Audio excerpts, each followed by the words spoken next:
Good morning, students. Yesterday, we had been looking into the topic of non-Kshatriya kings, whereby we had said that yes, as per the ancient traditions of India, which or the Varna system, whereby it was very clearly demarcated that the Brahmin was supposed to be a man of learning, Kshatriya was supposed to be a man of war and battle, and definitely the ruling class and the kingly class, and then Vaishya, the businessman, and the Shudra, who was supposed to be getting the menial jobs done within the society. Uh, uh, of course, throughout our Indian history, it has mostly been the Kshatriyas who have been the most powerful rulers and the great rulers, the most famous, right from the original historical accounts to even Ramayana and Mahabharata. Whether you talk about Sri Ram or whether you talk about the Pandavas or the Kauravas, all of them were Kshatriyas. Okay, even their adversaries were Kshatriyas. Okay, so yes, Kshatriyas were the kingly class, they were the warrior class, but at the same time, we've also have accounts whereby and very genuine and authentic accounts whereby um, thrones have also been occupied and very powerful rulers have been contributed by the non-Kshatriya class as well, right? Not necessarily from the lower caste, but even Brahmins. And yesterday, as I mentioned, one of the very prominent ones was Porus, who actually gave a fitting battle against Alexander the Great, rather who fought a very fitting battle against Alexander the Great. He was surely a Brahmin, he was not a Kshatriya. And you also look at the account of the Nandas who ruled Magad, that is, and Mahapadmananda was a very celebrated ruler of Magad and really expanded the Magad empire. And he was definitely from not from an upper caste. He was surely a lower caste king, and so was his son, of course, Dhananand. Now, today, we are also continuing with the same thing. It is also interesting to know that the best known ruler of the Satavahana dynasty, Gautamiputra Satkarni, claimed to be both a unique Brahmin. So, we again see that this one of the Gautamiputra Satkarni is very famous in history, and he was also not a Kshatriya and a destroyer of the pride of Kshatriyas. Naturally, a Brahmin wielding the sword. Now you have to understand, a Brahmin is also a very knowledgeable person. He would receive great knowledge of Shastras and everything. And but a Brahmin who did not just profess the knowledge of Shastras and the Dharma Sutras, but also someone who could wield the sword. Okay, and could rule. So naturally, it was embarrassing for the Kshatriyas. He also claimed to have ensured that there was no intermarriage among members of the four Varnas. At the same time, he entered into a marriage alliance with the king of Rudradaman. Now, now Rudradaman, as we see in the preceding paragraph, right on the top. However, one of the earliest inscriptions of Sanskrit describes how Rudradaman, best known as the Shaka ruler. Now, Shakas, as we know, they came from Central Asia. Okay, so it is mentioned here that being a Satavahana, that is a Brahmin, at the same time he entered into a marriage alliance with the kin of Rudradaman, that is the Shakas. And as you can see from this example, integration within the framework of caste was often a very complicated process. Satavahanas came to be Brahmins, whereas according to the Brahmins, kings ought to have been Kshatriyas. They claimed to uphold a four-fold Varna order, but entered into marriage alliances with people who were supposed to be excluded from the system. And as we have seen, they practiced endogamy instead of the exogamous system recommended in the Brahminical text. Now, students, you have to understand a bit of it. I'm sure you must have studied this. I don't know whatever the class was, because you're in class 12 now. Uh, Students, you have to understand that in the earliest of days, even Rig Veda, which really works out this four system of Varna, that is the Brahmins, the Kshatriyas, and the Shudras, and the Vaishyas, of course, even Rig Veda very clearly demarcates that this would not be based on your birth. It says it would be based on the profession. So, as I've said in my previous video before, that is, a Brahmin could very well be a Kshatriya if he became a warrior and he started wielding the sword. And in a similar fashion, a Kshatriya who could be now probably not very interested in warfare, it becomes a man of learning, and then he could become a Brahmin. In a similar fashion, a businessman who excels in knowledge and spiritualism and everything, and he could become a Brahmin. So this was a very very flexible situation when these rules were formulated.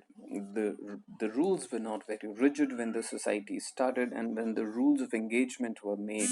So it is today, after 3,000 years or 2,000 years or probably 1,800 years, when we read history books, we put them into folders of Brahmins, and so Brahmin is always a Brahmin and Kshatriya always a Kshatriya, and likewise, right? Because you have to understand that in the early days, things were pretty flexible. They were not as rigid as today. Say, for example, today a Shudra can never dream of even becoming a Vaishya, forget about becoming a Brahmin, right? And likewise, ask a Brahmin who would like to take the roles of a Shudra or a Vaishya. He would rather die and commit suicide rather than become a Vaishya or a Shudra. So these are very, very rigid structures and edifices that we have today. But in those years, things were pretty simple and flexible as well.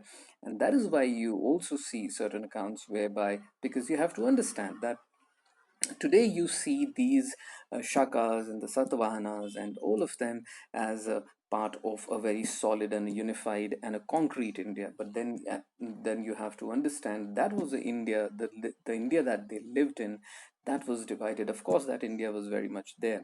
That Bharat was always there. But the point is, it had different systems, different kingdoms, different cultures, different traditions, right? So naturally they followed different whatever it suited them, right? Now today, you read history books in black and white, right, as something which is engraved and etched in stone. But then that's not how societies evolve. So that is something that you need to understand. Of course, the complexities are enormous, and but it depends to a great deal on, say for example, the how benevolent a ruler is, and then how or probably how cruel a ruler is, or if he is a dictator, that one rule, and everyone would have to follow the same rule or the laws in given in the rule book. But there could be rulers who would be flexible and allow you to continue with your own traditions. So all these things the history books don't mention, but they are very important factors which determine how the society takes a shape. Now, coming to again continuing with this complexity, we come to jatis and social mobility. Now, these complexities are reflected in another term used in the text to refer to social categories, jati, in Brahmanical theory. Jati, like Varna, was based on birth. However, while the number of Varnas was fixed at four, there was no restriction on the number of jatis. In fact, all of us know that. Let us not pretend that we don't know. In India, you have the caste. Very much we know. Kaun si jati ka hai? We always ask whenever, during the time of marriages, during the time of associations, when two families are coming together for whatever the reason is. यार ये कौन सी जाति का है, वो कौन सी जाति का है, we can't do without. We might be claiming all those fantastical things in the constitution, that yes, so everyone is equal, there is equality, fraternity, and all those fancy adjectives. But you have to understand that you can't do without these realities of life. And in fact, whenever Brahminical authorities encountered new groups, for instance, people living in forests such as nishads, or wanted to assign a name to occupational categories such as the goldsmith or the swarnakar, which did not easily fit into the fourfold Varna system, they classified them as a Jati. Jati, which shared a common occupation or profession, were sometimes organized into Shrenis or guilds. Now, students, again, this is a very, very important sentence, that, whenever Brahminical authorities encountered new groups, for instance, people living in forests such as nishads, and there could be so many others, or wanted to assign a name to occupational categories which did not easily fit into the fourfold Varna system. So we have seen they classified them into a jati.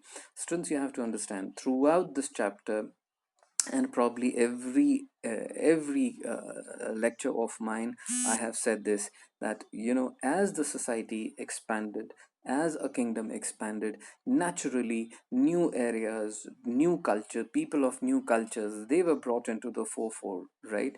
People who might earlier had been living an isolated life or a very, say, individualistic life of their own, but then once they were brought into the main fold, and naturally, you have to work out the rules of the engagement. So when Rig Veda was written, there were only four Varna systems, that is, as we all know now.